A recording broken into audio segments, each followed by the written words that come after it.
Hey everyone, my name is Jared Bayless, and today we're going to be starting to look at the math health perspective, some things that I run across, and kind of culminated it together. And I'm sharing it today so that other people can start exploring some of the same ideas and really start to have some good conversation about it and see where it goes in the future. So I'm not a medical professional.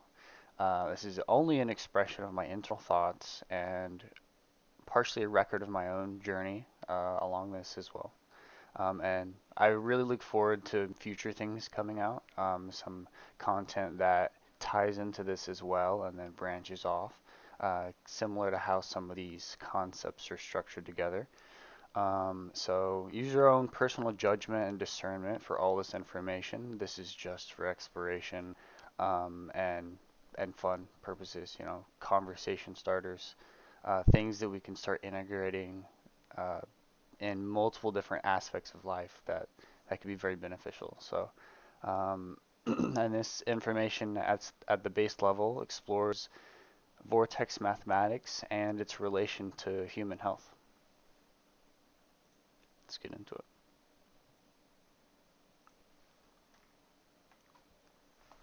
So a little bit about me. I was in the military for 7 years. I trained as a wireless and fiber installer. In the military, I was MI, satellite imagery, figure out what this is, what that is, identify stuff. A lot of fun. Trained in wireless and fiber installer. I just did that recently in down in Tampa, Florida. There's a facility there, and I trained to be wireless and fiber certified, and that was a lot of fun. And that picture on the slideshow is me uh, at the facility wearing their glasses. So I had a lot of fun doing that. There's a little bit of fiber sticking up in the background you can see. So at the same facility, I'm also tower climbing certified. So that was a lot of fun, being able to get up off the ground. I was pretty comfortable with it though because I was airborne whenever I was in the army. So climbing some towers with while I'm always hooked or double hooked to it wasn't a problem for me. So I used to ride bulls, and of course I wanted to put that in there just to preface performing runway show one time, just to kind of keep my manhood at a level, right? I'm good at welding. Did that in high school. Haven't done it after, but I have a steady hand. I learned recently I have aphantasia, and that essentially means whenever you try to picture something in your mind, you can't picture like a 3D object very well, um, which kind of, just to branch on this topic really quickly, which kind of told me that there's two kinds of Play-Doh that the mind play with, and that is imagery or concepts. Concepts is all like logic based, and then the other is very like intuition, feeling, and seeing it visually, right? You can draw a story in your head, or you can conceptualize a story in your head. And my brain uses majority construct to understand things. So like that was a really interesting thing that I learned recently that I really can't. And then learning how to communicate with other people because knowing that I have that and that other people use different things to interact with their own mind. Yeah. So that's really interesting. I have aphantasia. I'm practicing the drawing and working with the that different kind of Play-Doh, but that'll evolve over time. I enjoy being meditative, and I really enjoy deep conversation. So talking about humanity, what we can do with the future, be very proactive and productive. I like things like that. How we can create new things, grow new things, invent new things. I love that stuff. So let's explore together. What you walk away with. So this information can be used for your own personal health. It could be a tool to navigate towards what is harmonious and balancing for you and later on for everyone else once you kind of understand how to integrate it for yourself.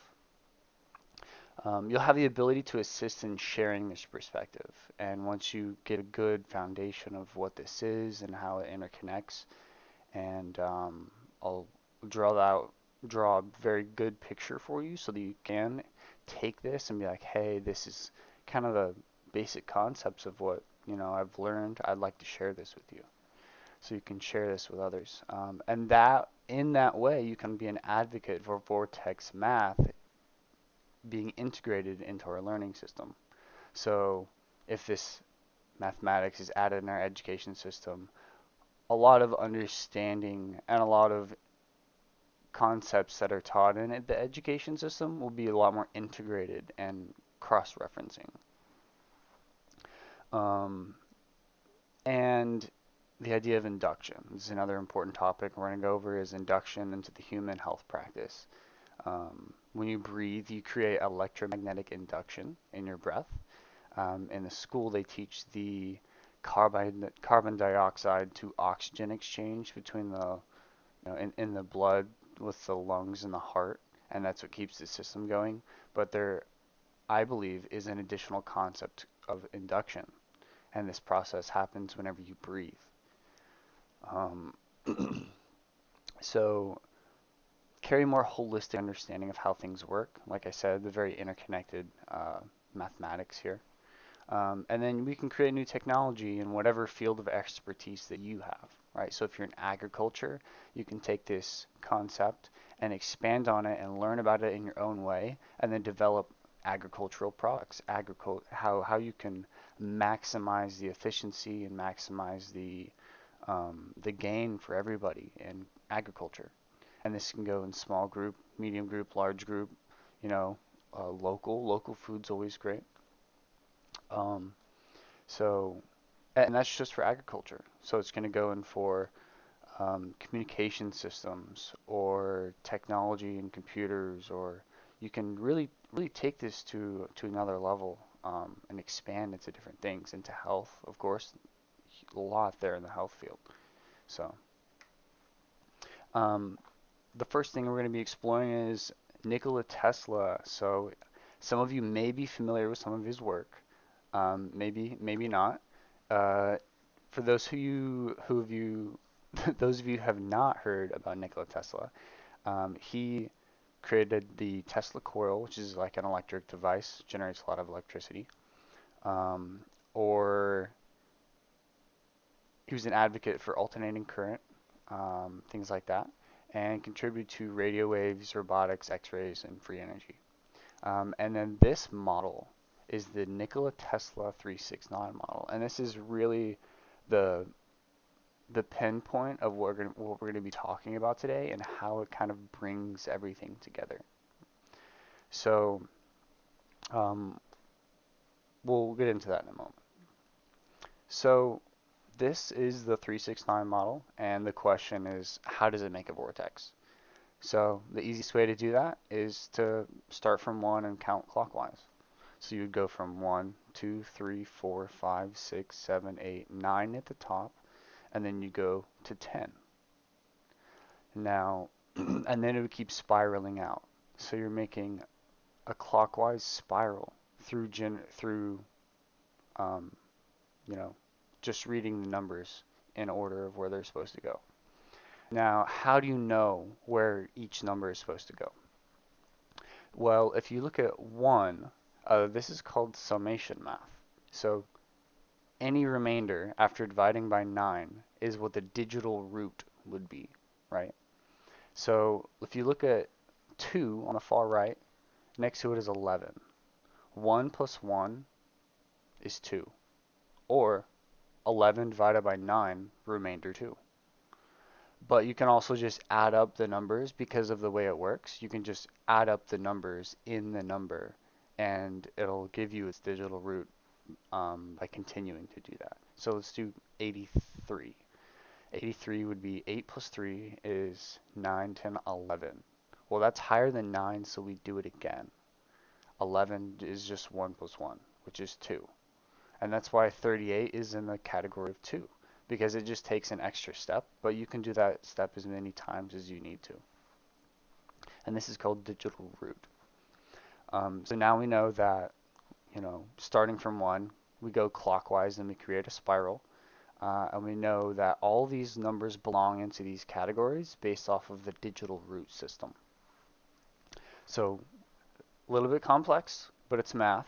Um, we're going to get into what's really interesting about this topic really soon.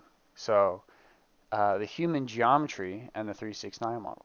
So whenever you sit down crisscross applesauce, spoons in the bowl, or hands um, in front of your legs, uh, then you create this Nikola Tesla 369 model, right? So on the slide here, it would be red would be your arms, and then blue would be your legs. Crisscross applesauce, kind of like this one sitting here. You can kind of see how everything lines up, and your feet would be resting on top of your hips, it, which would be the closest, like accuracy to this model, is your feet would be on top of your thighs, just so you can get it all tight and everything at the right angles. So I thought this was really interesting, and then I moved on to a couple other topics. So Marco Rodin. So I drew a couple lines in here, just experimenting. But he teaches how the vortex model creates the toroidal field. And he has a YouTube video, so 4 hour long YouTube video, very special to me. It's what really brought all this together for me and it helped everything make sense. So, absolute shout out to Marco Rodin. Go check out his content, his videos. Great work. Also, while I'm thinking about it, Jane 108, incredible, incredible work. Very deep into the mathematics, and he has wonderful things going on in his community as well. So go check him out as well. Jane 108. His videos are out there too. So Marco Rodin, he lives or lived in Hawaii that I know of, and he taught that the Nikola Tesla 369 model creates the toroidal field. It creates the shape of the donut, right?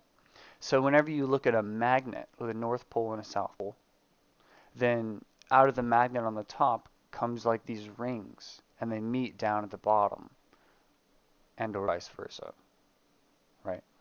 So that's how it creates this toroidal shape. Is there's not just one vortex model. I'll tell you a secret. There's two, and I'll show you that soon.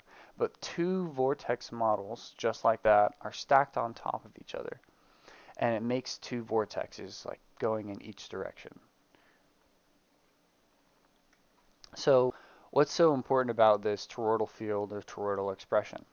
And that it is the recursive organizing structure of the universe. So it is the structure that organizes everything, how it organizes information, it organizes energy flow, and it's just how the world works. So it acts as a container or a structure for information is a good way to say it. But you see it in the atom, the shape of the atom, the nucleus and its cloud, and the plane of inertia. And then you see it in the magnet, north and south pole, plane of inertia. The human biofield, our heart, is where the plane of inertia is. In the trees, the plane of inertia would be where the top of the tree and the roots meet at the ground, plane of inertia. And then the galaxy, its spiral, the spinning area, that's its plane of inertia, its plane of balance. Right? So all this structure organizes everything, and then all those can be put into different pieces to have even more complex expressions. So induction, this is what I mentioned earlier, another really important topic for us to go over. So imagine if you have a dipole magnet and it has a natural toroidal field around it. So this natural field around this magnet, what you can do is you can take a copper coil and you can run the magnet back and forth inside of that copper coil, right? And what this does is it causes the magnetic field around that magnet to create a current going through that copper coil, right? And then that creates induction, electromagnetic induction. And now there's more than one field. So you have the magnetic field that's sitting there, um, inter like interacting with the ions in the copper, right? And it creates an additional field around it, right? So there's the second field. It's is the field that's created from the copper coil itself. So that's what creates that additional field. So and then we'll get to how that relates with the human body, how induction and then the field and everything that connects together really soon. So this is the structure of the human biofield, right? If we have a biofield, which scientists have measured at up to 3 to 5 feet away from the human body, then that means we would have to, and it is this toroidal shaped structure, then we would have to have an exit point and an entry point per se. So you would have to have a cone or a vortex on the top of whatever structure it is, and then one at the bottom, right? And that's why you see this vortex structure, the human vortex system here. So this structure is the vortex coming out of the top of the head and one coming out of the groin area, right? The, the, the root chakra and the crown chakra, right? The top and bottom balancing vortexes for this toroidal field. And then in the middle, you have 5 more sets that are additional vortex centers that organize, structure, and maintain all the energy of your whole energy body, your electromagnetic field, and connects to your endocrine system and how it regulates that and takes care of your body as well and takes care of the communication systems in the body, right? So that's how all this connects together is you do have a toroidal field around you. You do have an energy biofield, and you do have a top and bottom entry and exit point, vortexes. And then you have additional ones that regulate your body. All right.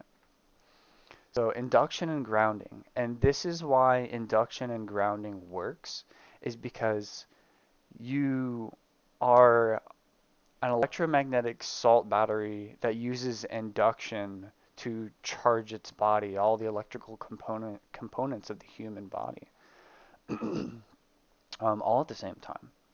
And sitting down on the ground and grounding creates that ion exchange so you can dissipate whatever ions, positive or negative, that you don't need out of your body.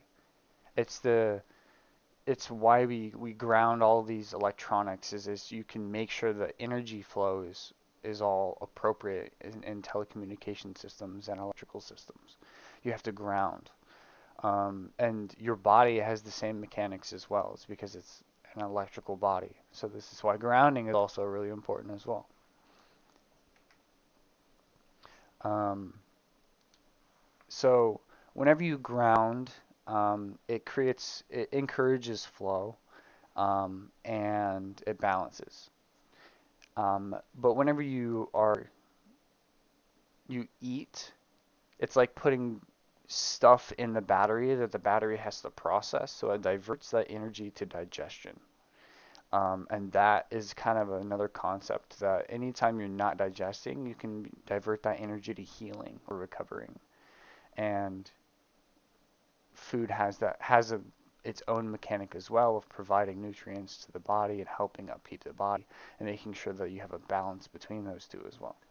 Um, Increased induction allows for increased energy for all bodily functions, including but not limited to digestion, mental processing, physical recovery, and bodily purification. And this is why fasting acts this way, is because if you have nothing in the system to impede energy flow or to be digested, then you allow that energy to flow through you in every other way. And that really helps. And then it clears out, okay, now that I'm not using this energy to digest my food, I can think better, I can think clearer, I can move better, I have more energy to do things. And this is what I call it, food coma, is because whenever you eat food, you go into food coma because your energy is being depleted and diverted into digestion.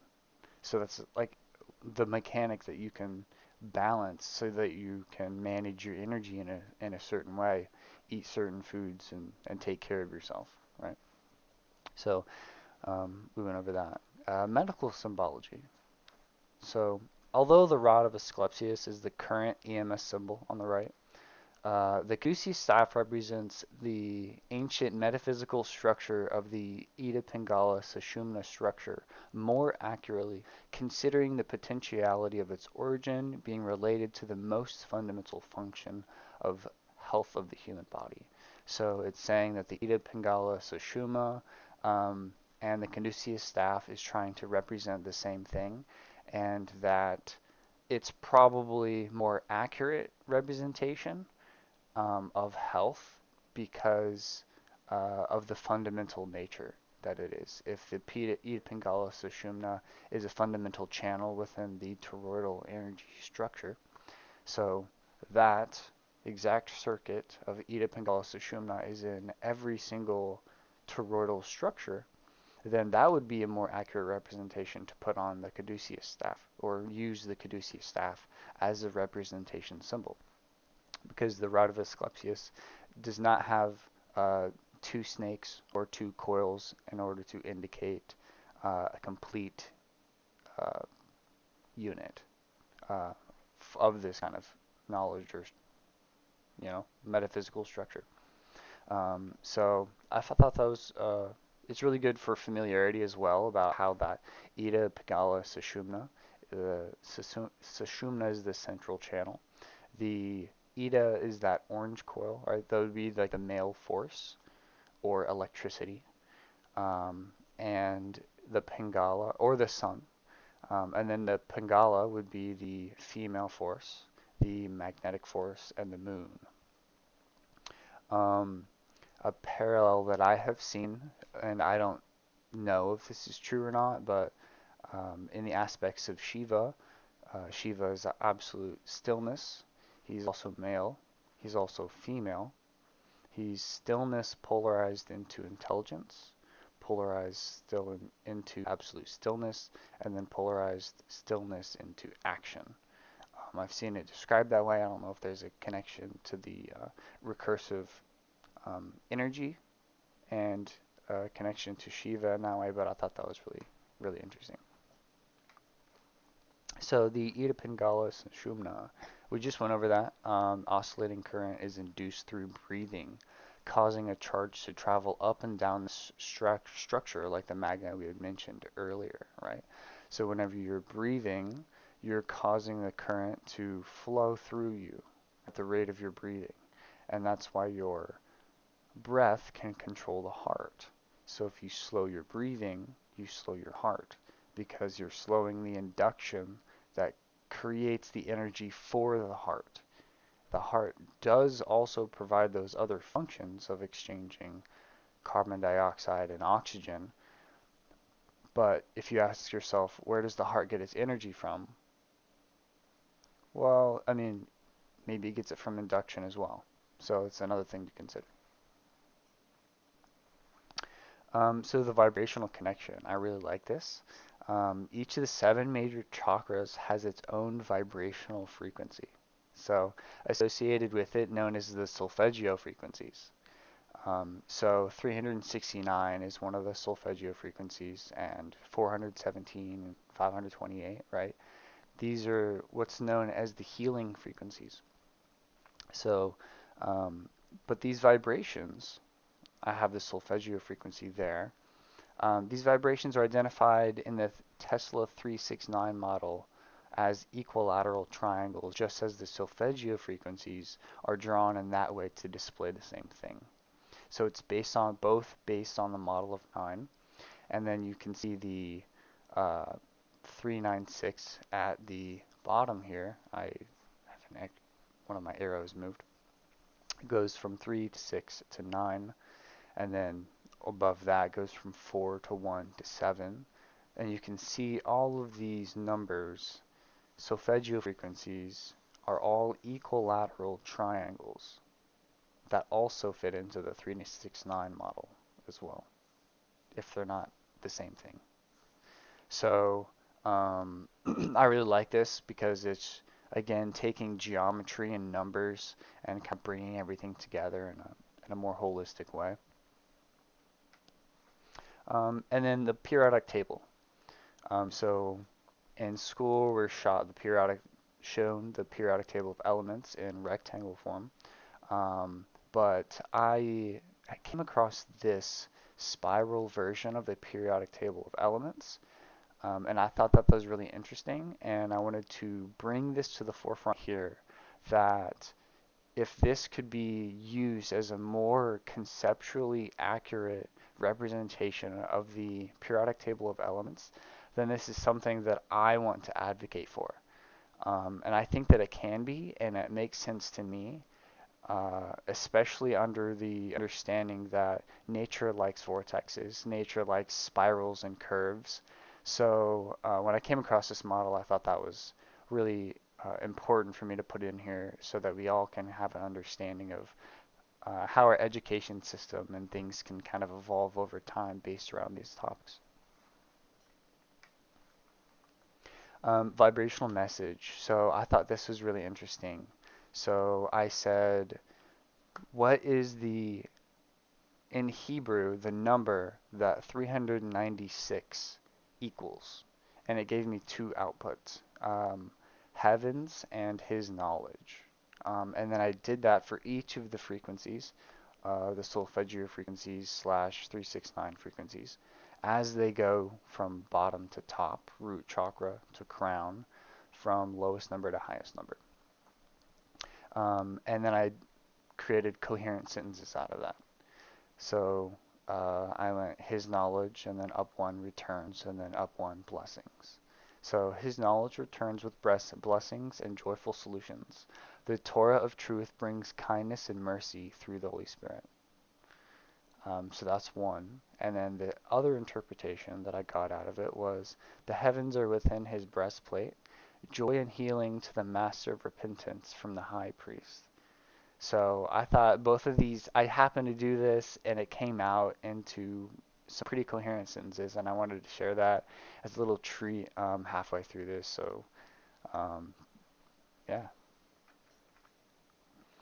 So, and this is where I got into the geometry a little bit more, because geometry really tells beautiful stories, and I really like that. So I took two of the 369 models and overlapped, and it covers every node of the flower of life except this center line, and you can see that here. A line can be drawn to connect the central points inside the flower of life. So the final remaining points can be drawn in a straight line from top to bottom if you include the top and bottom, and that connects 7 points. Um, and I thought that was really interesting because 7 really comes up a lot in these kinds of geometries. The green line connects exactly 7 nodes. This could indicate the space in which the connection between 9 from the vortex model expresses itself into 7 in a visual way. So what that means is I wanted to know 9 was like the power number for the 369 model, and 7 was another number that I also found a lot in my exploration, and I wanted to understand the relationship between how those two numbers can connect together, geometrically or mathematically. And I believe that this is the connection between that, of the two expressions of 9 stacked on top of each other is what creates the expression of 7. So it's not one 369 model, but it's two of them. And that was like really what brought a big picture here together for me. And shout out to my buddy who helped discover this. Very smart guy. So we're going to take a breather here because it's a lot of information. It's a lot of wonderful information. And I really enjoyed doing this. But we're going to recap this, and then we're going to talk a little bit about what impact you can have, what are the things that you can do, and how you can start changing and evolving the world around you and being a forefront creative person on these kinds of things. And it's going to be really fun seeing the different creations um, come out of people's exploration from these topics. So, all right, let's get started with our recap. So, two of the 369 models creates that shape, and it overlaps with the flower of life with a connection of 7. That's cool. That shape also creates the toroidal shape, and then it uses induction to breathe. And this induction is what's flowing and regulated by the vortexes within the human body. What you can do to increase the amount of induction that your body creates is sit down, crisscross applesauce, hands wherever you'd like your energy to flow. In front of you seems to match the model well if you'd like to start with that. Um, and it creates an additional current that goes through your body and charges you up. And yeah, and grounding helps as well. And this is how to maximize your biofield's energy flow, your body's energy flow, um, and to really, really help your posture and heal yourself. And you can do that. And this is what everyone can do. Everyone can improve their energy and flow and ground, and um, you know, and these are the things that you can do with that as well. So your own personal health, you can use it for that. You can use it as a tool to navigate towards what is harmonious and balancing for you. So if you want to use this as a tool, like, okay, my energy feels a certain way, um, as you start to feel internally more and more, you can be like, okay, like these are the things that I can do to balance or practice moderation or whatever it is that you need to do. Your ability to assist in sharing this perspective. So you going out and talking to other people about this and seeing how powerful of a thing that this can be in sharing with somebody, saying, like, oh my gosh, I was thinking about this similar thing. That's actually really interesting. I wonder if that could be integrated in creating a new AED device, because the electrical flow and you kind of understand how it works from an electrical system or vortex system or something like that, right? So if you're able to see a really deeper level, then you'll be able to understand more. The smaller the building block that you have to understand, um, the more intricate of a thing that you can create. And I think this is a building block and a tool for us to work with. And you can advocate for Vortex math and learning systems. There has been, last I know, an audit, a request to audit it into the education system. So be an advocate for that. Carry more holistic understanding of how things work. So if you try to understand things from a toroidal perspective, okay, maybe there's red shift and blue shift. Red shift is bottom, blue shift is top. Redshift is thermal radiation because it's longer waves, and blue shift is ionizing radiation because it's blue waves.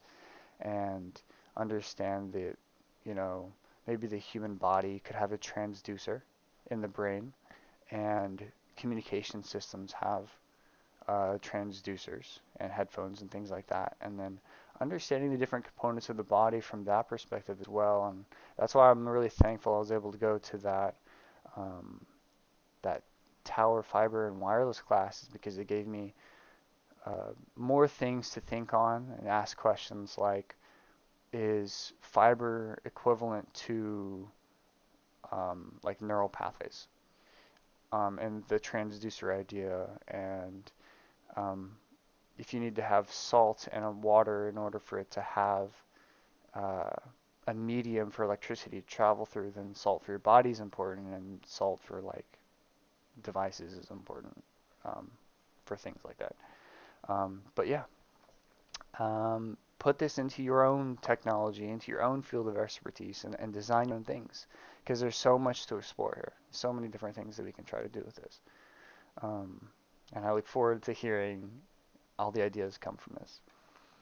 It's my wish and my blessing that we explore in pursuit of balance, harmony, and peace. We all have something to offer.